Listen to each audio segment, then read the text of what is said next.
and welcome to this sociology lesson on right realist theory of crime and deviance. Now, the more musical among you might have noticed that the track that was playing at the start of this video and that just faded out at the beginning of me speaking was in fact Take On Me by a-ha, a 1980s classic. And today's lesson on right realism focuses on the right realist theory that was developed during the 1980s. One of the main right realist theorists, James Wilson, was special advisor to Ronald Reagan, who was president in the United States from 1981 to 1989. So that is what we will focus on today. Before we get to that, we will do some recap of the theories that you have looked at so far. You will need, as ever, your lesson notes template, which will have been emailed to you. It will be in class charts, and failing all of that, you will find a copy of it that you can open in Google Docs, which is in the description at the bottom of this video. Okay, let's begin. Right, you will find a smaller version of this on page 2 of your lesson notes booklet. You can see that it looks at the 5 different theories that we have looked at in crime and deviance so far: functionalism, Marxism, subcultural theories, labelling, and neo-Marxism. Now, we know that functionalists, principally Durkheim and Merton, argue that crime is inevitable in society, that crime helps to reinforce norms and values, to develop social solidarity. We know that they argue that crime serves a function for society in terms of boundary maintenance and in terms of reinforcing those norms and values and in terms of creating jobs and opportunities for people. We also know that, and certainly in the case of Merton, that Merton argues that there is a strain between people wanting the American dream and people being able to get the American dream, and that is one of the major causes of crime. We know Marxism is of the opinion that crime is inevitable because of the capitalist structure of society, so therefore crime is criminogenic, that capitalist society creates a criminogenic situation, and we know that they believe that working class people are oppressed by the bourgeoisie, by upper class, by powerful elites, and that crime often comes as a response to that oppression. And we also know that they believe that the real criminals are the elite who fix society in their own favour. We know that subcultural theory believes that some subcultures in society have different norms and values from mainstream society. People like Cloward and Olin, people like Miller, people like Albert Cohen talk about the way in which middle class values are inverted, and that working class boys in particular develop their own value system and try and access illegitimate opportunity structures because they can't access legitimate opportunity structures. So the 3 structural theories that we looked at on the left hand side there. So if you haven't jotted that down as I was talking, which probably was a little bit difficult to do, just maybe pause this and have a little go at jotting those ideas down. On the other side of the 2 columns there, on the right hand side, you got labelling and neo-Marxism. Now, we know from our lesson on labelling that labelling theory takes a totally different perspective. Labelling theory doesn't try to answer the question, why is crime committed? Labelling theory looks at how people are labelled, that process of labelling, and what impact labelling has. So less why do people commit crime and more why are people labelled, and what effect does that label have. So labelling is a social action theory, whereas the 3 on the left hand side are social structure. They think about society as an objective reality, as something that we can measure as a structure. And then we have neo-Marxism that we looked at last time. Neo-Marxism takes a bit from Marxism, the idea of capitalist structure to society, being the overridingly important structure in society, and they take something from labelling to look at a fully social theory of deviance to see how the media, the criminal justice system, the powerful, how labelling operates so that they maintain control in society, and the crime comes from some sort of fight back against that control, sometimes consciously, sometimes not. And the difference between neo-Marxism and Marxism is that neo-Marxism rejects the deterministic nature of traditional Marxist theory and sees society as more voluntaristic and people have a choice in their actions. So those are the main 5 theories that we have looked at. Okay, and again, if you haven't already, just spend some time on that page jotting down some of the key ideas just to jog your memory. Now, if we take out labelling theory as something which stands alone because it doesn't try and answer the question, why is there crime in society, why does crime happen?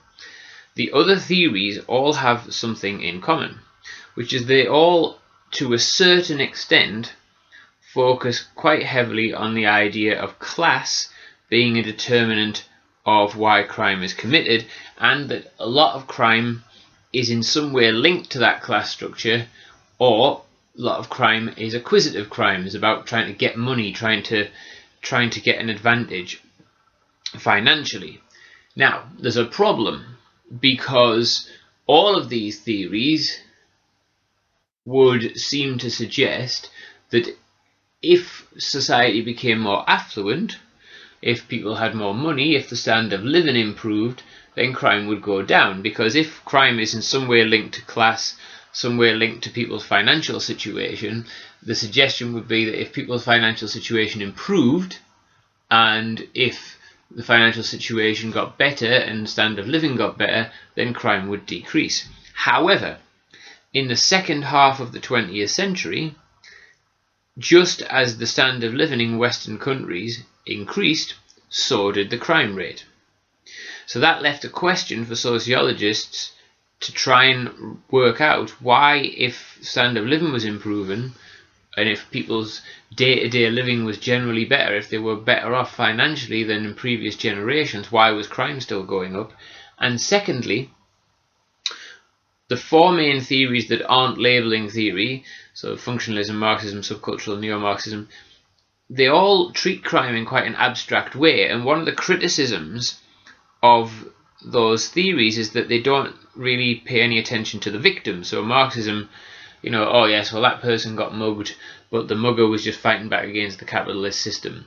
Or subcultural theory, yes, well those vandals destroyed that phone box and they graffitied the local shop wall, but that was because they were inverting middle class values and they felt frustrated in society. And functionalists, yes, were sorry that person was raped or murdered, but sorry about the victim and their family, but it was necessary to reinforce social solidarity and to reinforce the norms and values in society. So all of the theories ignore the victim. So there's 2 big questions here, 2 big issues that arose in the second half of the 20th century for people studying the sociology of crime and deviance. One is, how do we treat crime as a real thing that has a real impact on people? How do we think about the victim and the community that has to deal with this crime happening? And 2, the second important thing is, how do we square this circle of the idea that society has got more affluent and generally standard of living has improved, but crime has also increased? And those are the 2 major things that realist theories tried to deal with, and that's what we're going to start looking at now. We're going to look at right realism. Okay, so on page 3 and 4 of your booklet you have this information from the textbook that you're going to use for some of your notes during this lesson. We are going to focus on 3 key things about right realist theory. We are going to focus on what they think are the causes of crime, what they then think we should do to tackle crime, because one of the things that separates realist theories from the other theories that we've looked at so far is that they offer some solutions to try and practical solutions to try and reduce the crime rate. And then we're going to look at some of the problems, the impact, the criticism of the different approaches to tackling crime that they suggest. The first thing we're going to do is focus on what right realists think are the two key causes of crime. One is that there are some biological differences, some sort of issues to do with people's socialization and their biological makeup that explain why some people are more likely to commit crime than others, and also a rational choice theory that people make a choice to commit crime and have a choice not to. So first of all, thinking about this idea that some people are sort of biologically predisposed to be more criminal or less intelligent than some others, that are more likely to commit crime based on their biological and their class circumstances. One of the key theorists here is a guy called Charles Murray. Have a look at this clip of Charles Murray being interrogated by Jeremy Paxman about his ideas of biological differences and how that explains differences in society. The underclass is a subject close to Murray's heart. In a recent article, he claimed that many of the human characteristics we've assumed are created by circumstance are in fact the result of our genes. The whole 20th century edifice of egalitarianism, of assuming we're all born equal, will, he thinks, crumble. Nurture's out, nature very much in. I think he's right to say that the genetics will have political implications for the idea of equality. People will find it increasingly difficult to believe in human equality when they're finding so many physical differences at the level of the genome. And he is right to say that this should not mean that we treat individuals any differently. And this may well mean that some people decide, however, that in order to impose equality, we may have to impose a eugenic program on the underclass in order to stop them having bad children. More surprisingly, Murray suggests that it'll be the left that embraces the new neuroeugenics, the ability to change or blot out genetic traits in the hope of human improvement. Certainly in the past, the liberal left had no qualms about such crude social engineering.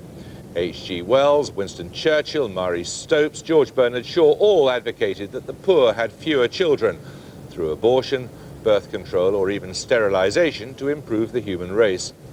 Those views were discredited in the 1930s, particularly when fascists took up the cause. But Murray believes the left will once again embrace eugenics. As genetic engineering matures, a new, more insidious brand of eugenics will become possible, one which does not require the lower classes to stop having children, only to start having better children. This will be eugenics tailor-made for a left constituted of people who are more squeamish than their forebears about being repressive, but who are just as ready to interfere in a good cause. Not surprisingly, Murray's statement has infuriated many on the left. I don't see any prospect of the left of centre embracing eugenics. Eugenics flies in the face of a fundamental principle for the left, and indeed for most liberal people in society, which is the equal moral worth of all individuals, irrespective of those characteristics which you can't do anything about, your race, your sexual orientation and so on. Among geneticists too, Murray may find little support for his view that certain social classes like the underclass could be genetically improved. You can't avoid thinking about the environment. You can't avoid knowing that environment itself predisposes towards an increased load of genetic disorders. And the classic example is spina bifida, a combination of genetic and environmental issues, and attacking the environmental issues has made a huge, big difference. The argument about the causes of social deprivation splits right and left, obviously. But if we're to believe Charles Murray, some of the possible solutions may be as dangerous as the problem itself. Well, earlier I met up with Charles Murray and began by asking him, how far are we from discovering the genetic causes of human nature? Very close. And by very close, maybe 10 years, maybe 20 years. It could even be 30 or 40, but in the grand scheme of things, we're going to know the story pretty soon. And that will tell us what?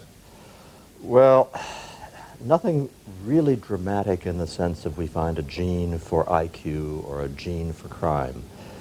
But what it's going to do is to blow apart a lot of the egalitarian dogma that we have now, which says everybody's just alike except for the ways in which they've been oppressed by the social system or been oppressed because they're women and so forth. That whole way of looking at the world has to change. When you talk about the underclass, what do you mean? When I talk about the underclass, first and crucial point is I'm not talking about poverty per se. There are lots of people who are poor who are not members of the underclass. I'm talking about people who prey chronically on society, meaning habitual criminals. I mean people who are chronically dependent on society who are healthy and of working age. People who are living outside the mainstream of society. Are you saying that the underclass could be genetically determined? Genetically determined is way too strong a term. Well, you see, you say that poverty is genetically determined. It will become evident that the population below the poverty line in the US has a configuration of the relevant genetic makeup significantly different from the configuration of the population above the poverty line. This is not unimaginable. It is almost certainly true. And if anything ever sounded like a statement that this is going to be an issue of grays versus grays, I think it's that sentence. Sounds to me absolutely black and white. Poor people are genetically different to not poor people. And you draw from that the implication that I'm not drawing any implication from it. You are saying this means genetic determinism. I'm not saying that at all. And I'm merely drawing attention to the fact that you believe that poor people are genetically different. Yes. And Thank you. Women are different from men, and people with senses of humor. Sexual difference is different. No. And people with a very sharp sense of humor are genetically different from people without. And people who have all sorts of qualities are genetically different. So environment, nurture, mere misfortune has nothing to do with it? And here we come back to determinism. They have a great deal to do with it. You have a whole bunch of causes that add up to 100% of the reason why people are poor or not poor. And my revolutionary, radical statement is the percentage of that 100% associated with genes is greater than zero. That's all I'm saying. All right, if you believe that to be the case, if you believe there is a genetic difference between the poor and the not poor, what are the implications for social policy? The implication should be zero. I don't think that governments should be in the business of trying to fine-tune how you treat different people. I think government should be in the business of setting down reasonable laws that it enforces, and everyone is equal before the law, and that what your genetic configuration is none of the government's business. You must understand that I think when the state gets involved in these kinds of issues, it does drastically more harm than good. Why do you say this is going to be a preoccupation of the left when we know that the only people who've taken it seriously and acted upon it are people on the right? No. On the contrary, the people who took it seriously and acted on it in the Anglo-Saxon world were the left. And the reason they did it were the highest-minded ideals. They wanted to help by creating a better society and having better people in it. Well, now they can do it in ways which they could not do it before, but they can be nice guys. They aren't going to have to say to the young woman, you shouldn't have a baby because actually you are genetically such that you shouldn't do it. Instead, they can say to her, if you are going to have a baby, here is what you must do in order to make sure that your baby is healthy and happy and smarter and all the rest of it. Oh, it's an absolute natural for the left. Okay, so some quite controversial ideas there from Charles Murray, and you start to see that there's this right realism and then left realist theory that we're going to have a look at next time. It is part of a political debate between the new right and the new left that emerged in the second half of the 20th century. And what Murray and Wilson and Herrnstein and other people that you're going to read about in a moment are suggesting is that actually some people are just born more likely to commit crime because they have biological differences. They are not as clever as other people. And furthermore, that maybe that genetic or biological difference is exacerbated by poor socialization. So they grow up in a single parent family. So think about the connections here with sociology of the family. New Right view that broken families, single parent families, divorce, everything, all this is bad for society. Think also, when you read about Murray further in a moment, when he talks about the underclass, and he talks about people who are welfare sponges, people who have taken advantage of generous welfare payments that the state put in place in the 1960s.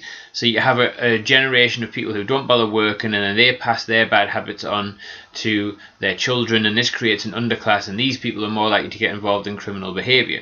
There's echoes here, there's parallels with the New Right theory on the family, which is that the traditional nuclear family is good and that anything other than that is not good.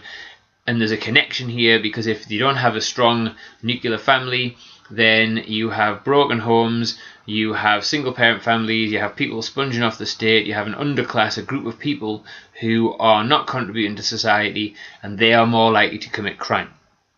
You're also going to look at a guy called Ron Clark, who talks about rational choice theory, who says that actually people make a choice to commit crime with a rational choice. Can I get away with this? Is there some opportunity here? If there isn't some opportunity, then I'll not try and commit crime.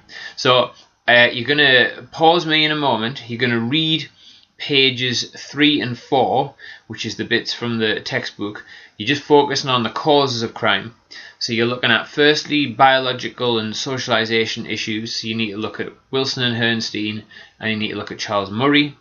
And then you need to look at rational choice theory, which is Ron Clark. Make some notes on page 5 of your booklet where there is space to do so. So pause this and off you go.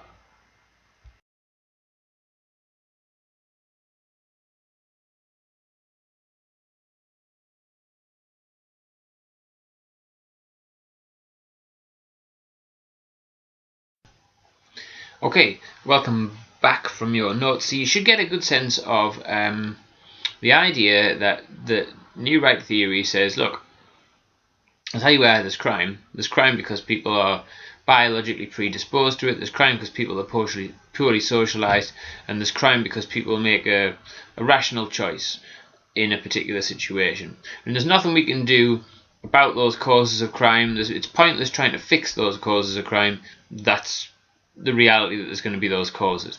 So what we should do is just have tough laws. We should have strong laws, and we should contain people who are likely to commit crime by making it harder for them to do so they've got less of an opportunity to make a rational choice. Or we should punish them if they do commit a crime, and we should make the punishments quite hard so that it deters people from committing crime in the future. And we should also try and design our social spaces to make it less likely that people are going to commit crime. So one of the key right realist theorists who talks about how we can tackle crime is a guy called James Wilson, and he wrote a very, very influential study called Broken Windows. And the argument is that you've got to try and stop areas from becoming run down, and you've got to try and fix the first broken window. You've got to stop an area from becoming run down or graffiti covered, because that just sends a message to people in that area that it's okay to not abide by social laws, to not abide by the letter of the law, and for an area to become more criminal and run down and people to have less of a stake in society. So one of the things that Wilson and Kelling in their study of broken windows and their theory of broken windows, they talk about zero tolerance of any undesirable behaviour. And we see in New York, and you can see these images here in the late 70s and 80s, the way in which the subway was graffiti, the way in which it was run down. It was basically a place where a lot of crime took place. It was a place where people often didn't feel safe, and it just looked like people didn't care about that particular environment. And so the theory of broken windows is that you have a zero tolerance policy to undesirable behaviour like graffiti, like anything that basically runs down an area. And part of the zero tolerance policing in New York was to clean up the subway and to improve the conditions so that essentially areas didn't seem like they were going to be tipped over into antisocial behaviour or criminal behaviour. And this was a major part of zero tolerance policing as a response to Wilson's broken windows theory, and it was trialled and then used quite extensively in New York. And the claim of Wilson and others is that that helped to bring crime rates down in New York. Now, as we're going to see later on, maybe that is not the case. Maybe crime rates were coming down anyway, but the argument was that if you stop areas where undesirable and antisocial behaviour is taking place, if you clamp down on that straight away, then you will stop other crimes from taking place, because people won't see the area, that social space, as a place where crime can be committed, because it doesn't look like it's been run down, and it looks like people care about that space, and therefore the opportunity to commit crime is not there.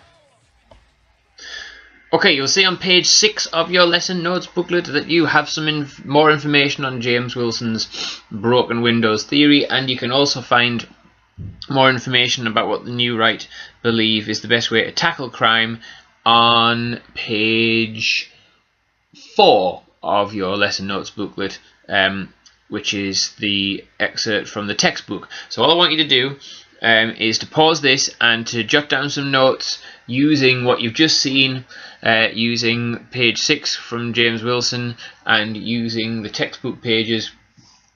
Use the page in your lesson notes booklet just to jot down some ideas that the New Right have about how we should tackle crime. What's the best way to try and stop crime from happening?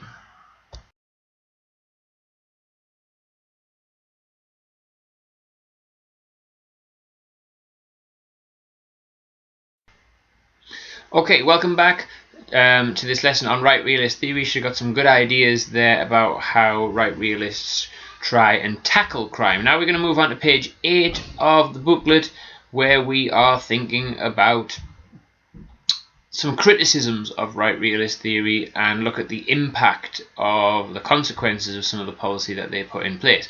So first of all, if we're thinking about the causes of crime that right realists talk about, so we went back to what we were talking about earlier with Murray and with Wilson and with Ron Clark, thinking about biological differences, socialization, thinking about the rational choice theory. What New Right theorists really ignore is the wider structural inequalities in society. So when we're talking about people making a rational choice to either commit crime or not, that suggests that they are not affected by some external factors. They're not affected by inequality that might make them more likely to have to commit crime or to bend the rules in order to survive. Similarly, I think there's an overemphasis on the IQ difference and socialization difference, and that somehow if you are of a poorer IQ or you're socialized in a certain way, then you're more likely to commit crime. Okay, so one of the big criticisms of New Right theory is they're not really dealing with what might be the cause of crime. They're stating what some causes are. They're not dealing with maybe the wider cause underneath that.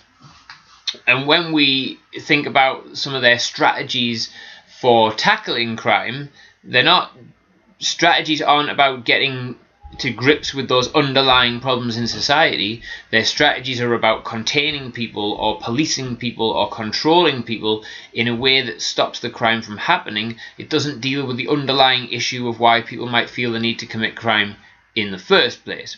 So what we're going to do now is look at some of the negative consequences of zero tolerance policing, and many people, and you can see in the notes in the excerpt from the textbook, many people have questioned whether or not zero tolerance policing actually had an impact in New York, or whether actually crime rates were falling anyway. So in a moment you're going to pause this, you're going to read the excerpt from the textbook that has some criticisms of New Right theory. It's in the bullet points. You're going to look at the evaluation of whether or not zero tolerance policing worked in New York or not, and make a few notes there. And then we'll come back and look at in a bit more depth at what are the social consequences of some of these ways of tackling crime.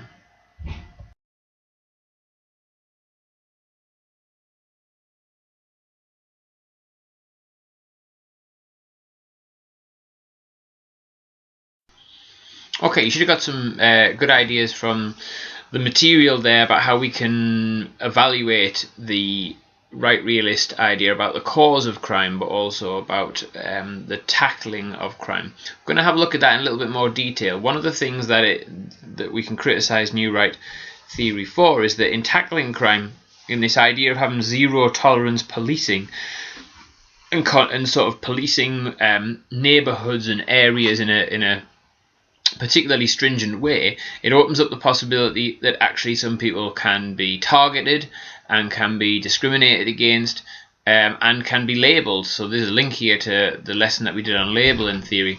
Have a look at this clip now and consider the individual impact for some people of zero tolerance policing, and how it actually had a hugely detrimental impact on their lives. Well, it happened on November 22nd, 8:30, 9 o'clock in the morning. I swiped myself onto the train, and there was another gentleman there. He needed to get on the train, so I opened up the door for him. And as he came in, and we were standing on the platform, one detective came from the right, another detective came from the left. They grabbed both of us, they put us up against the wall, placed us in handcuffs, asked us for our IDs. They ran our names and everything, and they let the other guy go. And they kept me because they said I was a recidivist, that I had a criminal record. So I went through the system, and before I went out to see the judge, my lawyer came to the back to speak to me, and I was quick to ask her, so can I get community service or a fine? And she was like, no, they want to offer you time. When I got out in front of the judge said, 10 days, Mr. Garcia, take it or leave it.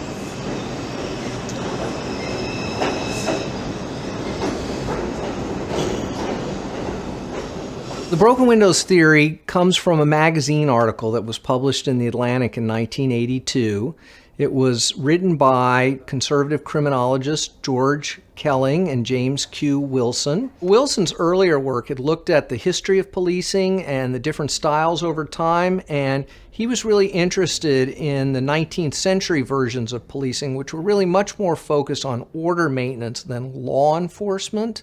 And he felt that that was the direction that policing need to go in the wake of the kind of social unrest of the 1960s and 70s. So a lot of the broken windows theory was driven by these historical concerns and understandings rather than any new empirical research. We usually associate the broken windows theory here in New York with Giuliani. It was the Manhattan Institute, a very conservative, kind of billionaire-funded think tank that introduced him to the idea. He then took that idea and melded it with his neoconservative politics that said that what the city needs is to restore order rather than to engage in any kind of reinvestment in communities in distress, etc. Here in New York, broken windows took the form of aggressively targeting homeless populations, street-level drug dealing, and over time becomes even more invasive, more aggressive. When I was in there was a lot of other people who was telling me they were in there for the same thing, for jumping the turnstile, and actually there was some people in there who had gotten 20 days. So I started saying like, well, damn, 10 days, I kind of lucked out then in a way. They figure if they continue to, harass people for minor offenses, the offenses won't get worse, but I think that's crap because they continue to arrest the same people over and over. You know, I know guys who came out who got arrested for sleeping on the streets, and a couple of days later they keep arresting them. So I really don't see that as working. You know, because none of these guys that they're arresting, they are the guys that are just sleeping on the streets or people that jump turnstiles. I don't see how that's going to stop people from doing worse crimes. One of the questions about the broken windows theory is whether or not there really is a clear causal relationship between order and serious crime. It's clear that through concerted action, the police can do something about public disorder. The question is whether or not that has anything to do with the homicide rate or the amount of armed robberies. The correlation is not super strong, and the actual mechanisms of causation are not very clear. There have been a number of studies done in the US and in Europe, and the results are very mixed. There are places that show some connection between broken windows and serious crime, but many serious studies in the US show no connection. One example would be that the efforts to get rid of squeegee men and aggressive panhandlers in parts of Midtown Manhattan certainly improved the orderliness of those neighborhoods, but didn't have any effect on serious crime because there wasn't any serious crime in those areas. So here I am walking down the steps towards the scene of the crime. Can I add a trip on this? If you don't have money, these things here, the turnstiles, they're a barrier for anybody trying to get to work, a doctor's appointment. You might have to go get food. You might have to go see your mother. You might have to go pick up a kid, a family member, something. If you ain't got no money, these things are a barrier.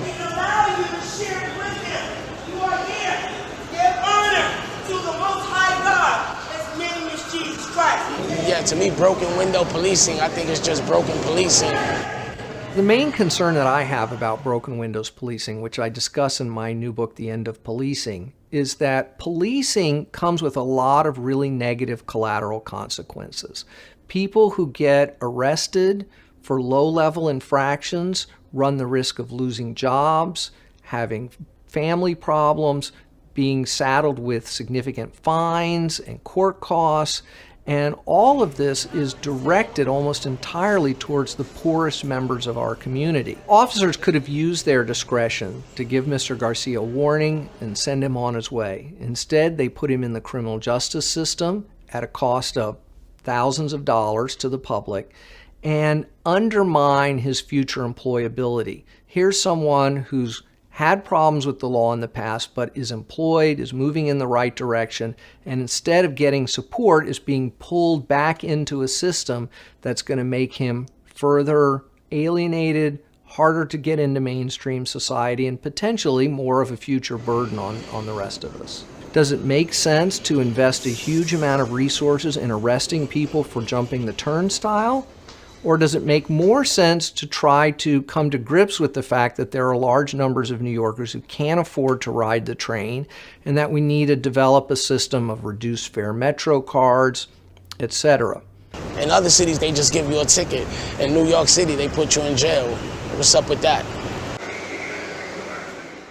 So we can see that some of the problems with the broken windows theory and the type of zero tolerance policing is that, all right, it clamps down on little things like dodging the fare on the metro, and it might have some impact in like making people think twice about doing that, and it might reduce some levels of sort of low-level social disorder.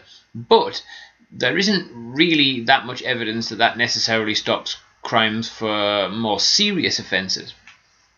The also significant thing here is that what it does is it targets certain communities, and it actually makes those communities less likely to trust the police. And there's a little bit of labelling theory coming in here, because New Right theory believes that certain areas and certain neighbourhoods and certain types of people are more likely to commit crime than others, and so therefore they target those people. And one of the impacts of New Right policy is that because it doesn't tackle the underlying issue of why people might feel cut off from society, why they might feel like they need to commit crime, then by targeting those people, it actually makes them feel more marginalized. It actually makes them feel more left out from society. And one of the ways that we see this happen in America particularly, which is where New Right theory came from, it's where it started, and then it was brought into Britain with higher levels of policing during the time of Thatcher. One of the problems that you see with this New Right policy is that it tends to sort of label certain issues and certain types of people, and what it therefore does is it creates a greater sense of crime. It actually helps to create crime by targeting these people. One of the things that they focused on in the 1980s in America was drugs, and a war on drugs, and we're going to focus on drugs, and we're going to stop drugs, and we're going to stop this as an issue. But by doing that, it had some unintended consequences. This is what Ronald Reagan said in a famous TV address about how he was going to tackle the drug issue, and he's talking about here about his war on drugs. America has accomplished so much in these last few years, whether it's been rebuilding our economy or serving the cause of freedom in the world. What we've been able to achieve has been done with your help, with us working together as a nation united. Now we need your support again. Drugs are menacing our society. They're threatening our values and undercutting our institutions. They're killing our children. From the beginning of our administration, we've taken strong steps to do something about this horror. Tonight, I can report to you that we've made much progress. 37 federal agencies are working together in a vigorous national effort. And by next year, our spending for drug law enforcement will have more than tripled from its 1981 levels. We have increased seizures of illegal drugs. Shortages of marijuana are now being reported. Last year alone, over 10,000 drug criminals were convicted, and nearly $250 million of their assets were seized by the DEA, the Drug Enforcement Administration. So this war on drugs that was started actually during Nixon's presidency in the 1970s and then was stepped up by Reagan in the 1980s, this had a massive impact on the number of people that were being sent to prison. Loads of people being arrested, loads of harsh punishments for possession and for distribution of drugs. And this was followed on from a New Right policy of, we clamp down on these things, we identify neighbourhoods, we identify areas that are engaged in criminal behaviour, and we don't think about what the structural causes of that are. We don't think about why people might be turning to drugs, what that's got to do with poverty or poor education or inequality. What we do is we punish those people, and we hope that by punishing them that it'll stop people from doing it. The last thing you're going to do today is to read this article, which appears at the end of your lesson notes booklet, about some of the unintended consequences of that war on drugs. So there are still neighbourhoods in America now that suffer from huge levels of gun violence and huge levels of crime. These are the very areas that were over-policed during the zero-tolerance policing approach, and where the war on drugs was executed most aggressively. And so what we see, and this is another criticism of New Right way of tackling the issues of crime, is that actually by getting involved in the war on drugs in these communities, you've created more. The unintended consequence is that you create more crime. Okay, so when you've read this article, you can add some of the ideas to your notes page in your lesson booklet about the impact of New Right policy and about the criticisms that we have for it.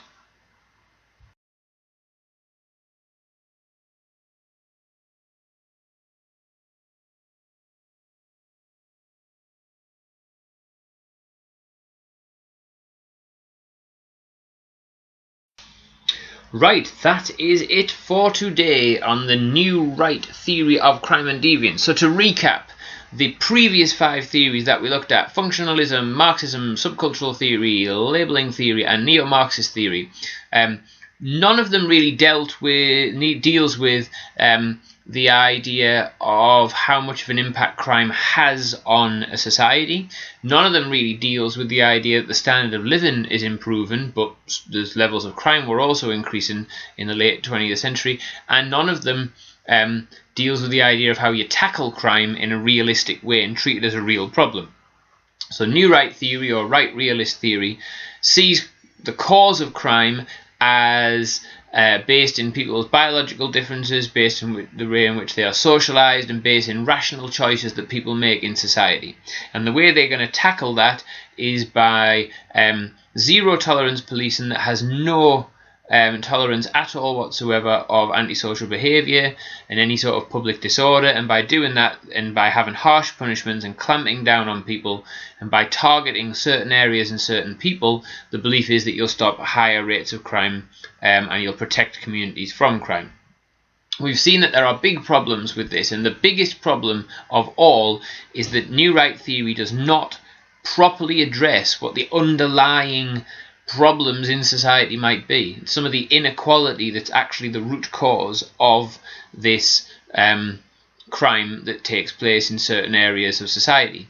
And in the next lesson we'll look at new left, so the other side of the political spectrum that was had a response to new right ideas. The new left had some ideas in the late 20th century, and that is more focused on how do we deal with the underlying problems in society, because they are the key that will unlock some of the reasons why there is lots of crime, and also help us to understand how we reduce that level of crime.